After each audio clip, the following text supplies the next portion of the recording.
Welcome to Radio News Hub's News Chat. It is the 23rd of July. I've brought together three different guests. Today we're talking a bit about the environment. On Monday, Britain's Environment Minister, George Eustice, he pledged to put nature at the heart of the coronavirus recovery. Right back in February, when the Prime Minister appointed me to this role, he was clear that this was his number one priority with COP26 coming up. And he's passionate about issues such as animal welfare and our environment, and wants to see a green recovery as we emerge from the coronavirus. I think we've all noticed over the past few months of lockdown that the world has changed. We've all spent a lot more time inside.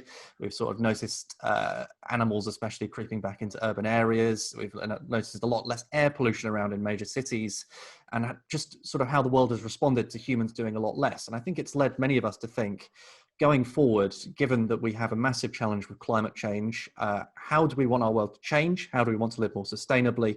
And what do we just want to go back to how it was before, or do we want to make major changes to the way our society works? So I brought together three guests. We've got Dr. Ian Walker. He's an environmental psychologist from the University of Bath. We've got Tim Crosland, a director at Plan B, which is it was an environmental campaign group which takes legal action against the government to try and force them to meet their climate targets. And we've also got Ella Daish, who's a environmental campaigner. She campaigns mainly around the use of single-use plastic.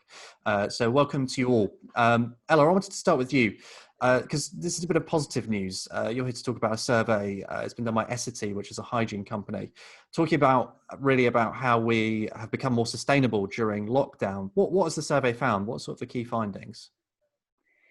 Yeah, so I think like all of us, we're used to going at 1,000 miles an hour, and we don't spend a lot of time in nature day to day. But during lockdown, as you said, we've really been appreciating that and connecting with it a lot more. And I myself have been finding it relaxing too.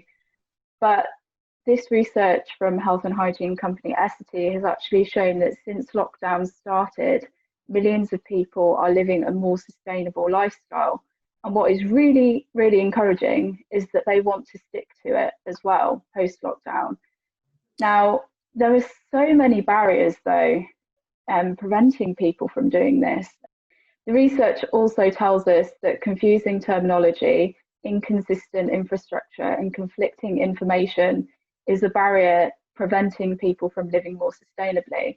And I think we've all been caught out by this sort of stuff. I myself, there's been plenty of times when I've gone into the supermarket, I've bought something thinking it was a greener choice, but unfortunately, as it turned out, it's not. And this is what this research really is highlighting, is that we need companies to become transparent, take responsibility, and really show leadership by bringing sustainability to the forefront, by finding solutions to these issues and tackling it at source, which will in turn, of course, make being sustainable easier for consumers. I think I can think of a really basic example of what you're talking about, Ella. When you buy something in a supermarket, it usually comes in a sort of a plastic box or a plastic tray, and the tray or the whatever plastic it comes in is not always recyclable, and it kind of goes from area to area. It changes. Different areas recycle different types of plastic. So it's really basic things, isn't it? Yeah, and this is the thing. It's in so much in society. It's in government policies. It's in manufacturing. There's so much to it, and there's so much that needs to change. And it's clear that consumers are thinking about the way that they're buying, they're considering it, and spending their money differently by spending with those that are sustainable rather than those that aren't. And like you said, the inconsistency in recycling from council, borough to borough, it's quite simply mad. We need a complete rehaul of all of this. It needs to be consistent. Every council needs to be able to recycle the same products everywhere. It's just a recipe for disaster, really. And another thing that I've been caught out is, I think it's called the green dot logo. And this is on so much packaging, and it looks like the recycling logo. And so many people think that they can recycle it, but it's not about that you can recycle it. It's something that companies put on to say that they've invested money into recycling something. I mean, I don't even know completely what it means, but it does from a consumer point, get really confusing. And this is where we need that collective action to really make a difference. You know, we need brands to be making changes. We need them to be talking to consumers about the changes that they are making. We need transparency, because there is that lack of trust, and that's what this research has shown, is that is also a barrier preventing people from being greener. And we need to make it easier for everybody. And there's a lot of change that needs to happen with these brands. But you know, we've got a brilliant opportunity here. We know the impact, so let's get moving. Ian, Ella was just talking a bit about a bit of research which shows overwhelming support for something. You've done a bit of analysis on some data to do with encouraging walking and cycling, which has found the public overwhelmingly backs the introduction of measures to let people walk and cycle a bit more. But there's confusion in government about, you know, how far they should go with this. Could you just explain your findings? Yeah, this is really interesting. So what some of your listeners may be aware of is the government, in the response to coronavirus, made money available to local authorities. They said, listen, just come up with schemes to promote walking and cycling, quickly get them out there, we will pay for them. And local authorities, on the one hand, picking up exactly on what Ella said, it's been completely different in every region of the country. Some cities and authorities have taken it really seriously. Some have just gone, oh, please, walking and cycling. And so that never helps. And Ella was bang on with that point. What we've then seen, just to make things worse, is quite a few high-profile situations where facilities were put in to make active travel safe and then ripped out again 2 or 3 days later. So Trafford, for example, near Manchester, put in a cycle lane and in response to complaints from motorists, ripped it out again 3 days later. So I've been involved with the Bike is Best campaign, and we just commissioned YouGov to survey 2,000 people around the country, get some proper representative data on this. And we asked people directly, do you support local measures where we change the streets to make walking and cycling safer? So we actually asked properly, and we found for every person who said, no, I don't support this, we found 6.5 people saying, yes, I do want this. You know, it's like 87% agreement saying, I want my streets changed for more walking and cycling, even if they don't intend to use it themselves. So what this really reveals is that what's happened is a relatively small number of people have loudly complained that their lives have been mildly inconvenienced by clean travel infrastructure, and it's fallen on the ears of people who've maybe gone, well, that seems entirely reasonable, let's rip it out again. Yeah, and I think this kind of speaks to really something in our society that's been existed for a long time, probably since the advent of the motor vehicle, in that it's the car has become central to the way we get around, and we're not like other European countries where there's more focus on public transport. So, you know, this kind of this is encouraging in that, you know, it shows that people do support maybe using the car a bit less, and that could be a good thing for the environment. Yeah, and it's quite an embedded cultural thing. So we did another survey with some colleagues a couple of years ago, where again, we asked the British people some direct questions. So in that case, we asked them, is it okay to smoke in public places where other people have to breathe the fumes? And as you'd imagine, almost everybody said, no, that's not okay. Then we asked another group of people the same question, but we changed smoke to drive. And suddenly people overwhelmingly say, oh, yeah, of course, that's fine. It's fine to drive in a public place where other people have to breathe the fumes. So as you just alluded to, we have a blind spot when it comes to cars. You know, the people of Britain generally have their hearts in the right place. They want fairness, they want health, they want clean, active, nice streets. But we just have a blind spot the minute a car is mentioned. Tim, I want to turn to you because we've been talking a bit about sort of government and the way government thinks about the environment and how to look after the environment, and large corporations as well, when we were talking about the packaging issue. Plan B, you're taking the governments to court to attempt to get them to comply with their obligations under the Paris Climate Agreement. Could you just tell me about that legal challenge, how it's come about, and why you're pushing for it now as we come out of coronavirus lockdown? I think it's right what people have been saying, that people are ready for a different kind of world. They don't want to go back to how things were. They want to build towards a more sustainable environment, a more sustainable economy that prioritizes people and health and welfare over corporate profit. There's lots of evidence that that's what people want. They want us to respect the science, to prepare for the crises that we know are going to come. They don't want us ignoring the science anymore. We discovered, haven't we, that in 2016, there was a report that went to the government about the pandemic, about the lack of preparation in the NHS, and it just didn't see the light of day. And so before we start talking about what solutions we need, we've just got to be honest and get past that blind spot about the scale of the problem. And it's easy to forget that in May last year, Parliament declared a climate and environmental emergency, and the government accepted that was the situation. And I think we just need to remember why that is, because even with the 1 degree of warming that we've got parts of the country that are flooded so often that the property's becoming uninsurable. We've got tens of thousands of people in this country dying from air pollution. We've got evidence that air pollution is making people's lungs more vulnerable to COVID. We've had wildfires in the Yorkshire Moors in February. This is with 1 degree of warming in this country. Around the world, Australia, California, the wildfires have been so serious, insurers are going out of business. In the global south, got people dying and being displaced at scale. Got massive droughts in South Africa. We've got a third of Bangladesh underwater at the moment. And this is just with 1 degree of warming.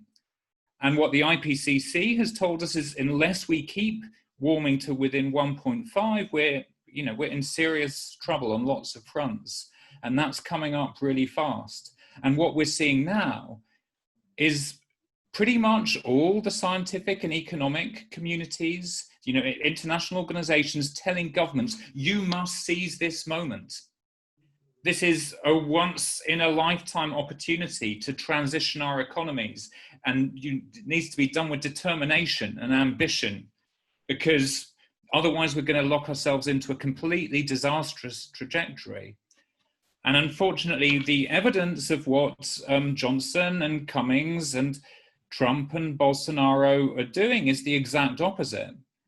They're just doubling down on the carbon economy. That's where the bailouts are going, in a vastly greater proportion to where the money is going for clean energy initiatives. And this is just the most serious thing. Literally everything is at stake. The habitability of the planet is at stake. So that is the focus of our legal challenge. We're saying it is unlawful what you're doing. It is unlawful to act like King Canute and just pretend you can put the climate emergency on hold. You've got legal obligations under the Climate Change Act. You've got legal obligations under the Paris Agreement. We proved that with the Heathrow case. The court ruled in our favor. You've got obligations to take reasonable measures to protect people's lives under the Human Rights Act, and you're ignoring all of that. So we're going to shine a spotlight on that through the court process. A lot of things you're alluding to there, these are big cultural shifts as well as shifts in government policy. We've talked a bit about the shift away from the car and, reducing air pollution in that way. You've talked about the Heathrow case where you went to court to try to prevent the expansion of Heathrow, which would of course lead to more air pollution, although the government would argue it's needed for the economy. How difficult are these big cultural sort of milestones to get past? We're sort of pausing and rethinking how society works, but a lot of people are going to have to change their minds on how they live in order to make these changes, in order to move the society to move away from the car and fossil fuels. Well, no, I think that's absolutely right, and in some ways, it's like an addiction, isn't it? I mean, we've got addicted to fossil fuels, and so although we know that we've got a problem, like most addicts know they've got a problem, you're always putting it off till tomorrow, and COVID then becomes an excuse to put it off till another time, and we're actually ignoring what all the scientists are telling us. We're also ignoring what all the economists are telling us, because the economists are actually saying, well, soon the damages from climate change are going to exceed any benefits. So actually the only way to get our economy onto a sustainable footing is to transition. The way to create jobs at this moment is to transition, because there's so many skilled jobs out there in retrofitting the housing stock, in building new distributed forms of energy systems, clean energy systems. So with the threat of mass unemployment looming over the country, actually the way to create jobs is a big new Green Deal, an investment in a different type of energy base. So really everything's pointing in the same direction, the science and the economics. But as you say, we've got to get away from this idea that we just have unlimited growth. It's a fantasy. It doesn't make sense, but it is a big cultural shift, because we've been told that that's what things are all about for so long. I think the government's come under a lot of fire.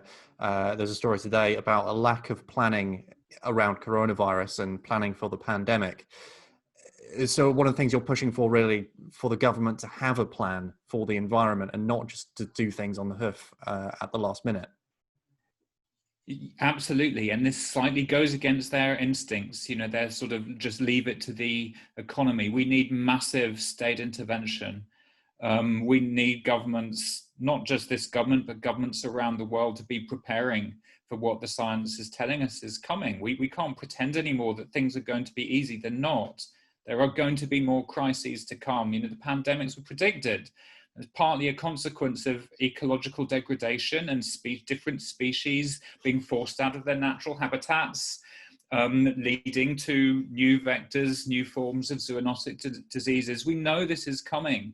So we need this kind of preparation. We need governments that actually care for people and prepare for things that are coming down the line. So yes, we need a plan, and we also need action on the plan. Ella, Tim was talking a bit about an addiction to fossil fuels there. You've campaigned a lot around single-use plastic and sort of the amount of waste it produces. Do you think in many ways our society is sort of addicted to the use of plastic? I think that we've got so used to convenience, and convenience can't carry on. We need to change, and there is a lot of individuals out there do want to do the right thing and are doing the right thing, but I think people are becoming increasingly frustrated by what the government says and what the government does. And for me particularly, I do get frustrated by that. I think, they'll say, we're going to tackle single-use plastic, we're going to ban this, we're going to ban that, we're really taking action. And then the next minute you're seeing leaders around a table with plastic bottles. So it needs to be consistent. Again, how can people make a difference and continue to if the people that are leading the country are saying one thing and doing another? It makes it sound like, oh, it's all right if we do this every now and again, but that's not what the message is. We've had leaders listening to the scientists about COVID. We need them to listen and act on the climate scientists. They need to react in the same way and with the same urgency. This can't just be something that they're going to do this year and they might action it or not. It has to have real action. For me, I'm tackling period plastic, so the plastic that is in tampons, pads and panty liners, which a lot of consumers are unaware of. They can contain up to 90% plastic. I started this campaign in 2018 after becoming aware of the issue and the fact that the products I had been using for so many years contain so much plastic. And I'm tackling it at source because we need to hold companies and brands to account. They are responsible and they need to start making changes. We have got an appetite with the consumer that they want change, they want a greener deal, they want a green recovery. So let's make it happen. Let's not just talk about it and make plans that actually have action. What do you want to see from the governments? Because we heard George Eustice say on Monday that, it's committed to putting nature at the heart of the recovery. We've heard the term green recovery bandied about, but we haven't really seen much meat on the bones when it comes to actual plans around this. What would be sort of the highlight for you, or a policy that you'd want the government to pursue in order to, make the country more sustainable? I think they need to start engaging with people, asking them what people want. Well, it's clear what people want, but I think they really need to start. I don't know, we hear a lot of talk, but we don't see a lot of action, and that's what we need to see. There's a lot of planning and talks going on behind doors, but then as soon as something like Brexit or COVID happens, it gets pushed to the side, and we can't keep pushing the climate to the side. We can't keep pushing the environment to the side. Ian, we've talked a bit about short-termism and short-term thinking in government. Do you fear a lot of cities and towns across the UK put in these temporary measures to allow, wider pavements, for example, more space for cyclists? Sometimes they look a bit more permanent than other schemes. Sometimes they're just plastic barriers in the road. Do you sort of fear that once we start getting back to normal, that a lot of these are just going to be ripped out and we'll go back to the status quo almost?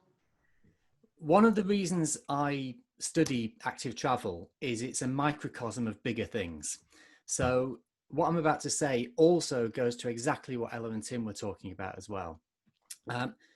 People's hearts are generally in the right place, but we are all, as individual people, constrained by the world around us. The built environment, the legislative environment, the tax environment, all of these things constrain and shape our behavior. Now, what this means is politicians actually have a kind of double mandate here. On the one hand, they've got a clear mandate that people want change. And so they should just be doing it from that grounds alone. But on the other hand, there's a second point, which is research shows us, evidence shows us that if you change the world, people's attitudes fall into line with that new world anyway. If you build things, people will use them.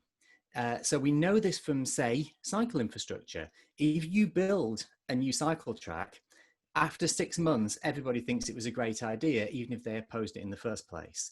It's the same with recycling facilities. It's the same with any other environmental intervention. Asking people what they want today only gets you so far. There's also this ability for leaders to take charge, do what needs to be done without worrying too much about public opinion, even though it's in favour. Because once you build things and make the change that constrains behaviour and shapes behaviour differently, people come around to realising that's what they wanted all along anyway. Is it sort of a tough sell, some of these measures, though, installing extra cycle lanes? Because a lot of people use a car, a lot of people are very committed to using a car, and of course the government subsidises the use of the car through, for example, fuel. And if you were to remove some of the some of the things that allow people to easily use cars, that would prove very controversial. I can see. So, is that a tough sell? It's essentially installing more cycle lanes. Yes and no. Obviously, change is hard. As an individual member of the public wanting to just go about your life, change is not easy. And just anybody saying you're going to have to change your behavior from tomorrow, it's a tough sell, of course it is. But at the same time, people have these blind spots.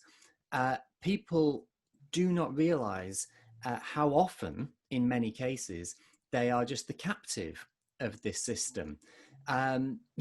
This is pure anecdote, so I apologize for giving a complete anecdotal thing. I know somebody who every day from his workplace spends 45 minutes driving half a mile to get home because of congestion. He is a captive of a system that is wasting his time and money every day completely unnecessarily. He could walk that in a fraction of the time, but he doesn't even realize that is an option open to him because his culture, his society, his finance system, as you alluded to, all of these things are pushing him into that car. So yes, change is a hard sell because all of us instinctively fear change. But at the same time, for a lot of people, this will be liberation. I'm going to go back to something I said at the start in terms of, we've been under lockdown, and a lot of us have noticed the world has changed because everyone's at home. There's a lot less traffic on the roads. There are far fewer planes flying around. So we've sort of noticed nature and how the environment can be over lockdown. Do you think there's a chance that people will think, yeah, I kind of like that, and actually I am willing to make changes? Do you think it's had a positive psychological effect on people? I really hope so. As you've alluded to already, the pressure to go back is great. It's easy to go back to the status quo because we all know it and it's all comfortable. I really, really hope that this glimpse of a better world that everybody got is going to provide a useful touchstone for changing behavior in the future. I don't think there's anybody who during the lockdown said, I'm really missing the noise and pollution. And maybe we need to be more explicit about this. Maybe we need to be using this to remind people and show them what a change it was. I'm a huge believer in the need to make the implicit explicit. And in this case, we probably need to say, look, you noticed this. Let's take a moment to reflect on that change and how nice it was, and talk about how we could actually have this all the time. Tim, we've got a few minutes left. I just want to ask you, do you think we're sort of turning the corner now in terms of the environment? Obviously, last year we had the Extinction Rebellion protests taking over areas in major cities, really bringing attention to the issue of the environment. This year, we've obviously had the lockdown and the impact that's had on people. Do you think people are more open to the idea that, we can make major changes to our environment now? So I think there are two parts of that. I think the answer is yes, in terms of public awareness and public consciousness. So actually the governments are running out of excuses on that. Because we do live in democracies. It's hard to do things if people aren't supportive of that. We had a government-backed citizens' assembly on climate that reported recently 80% of that citizens' assembly, picked from all sections of society, just ordinary men and women, said they wanted to see a climate-friendly recovery process. But our governments aren't listening. Our governments are listening to their corporate sponsors. That's where the money is going. So we've now got this real disconnect between what people want and what we need, and governments that are taking us in the opposite direction.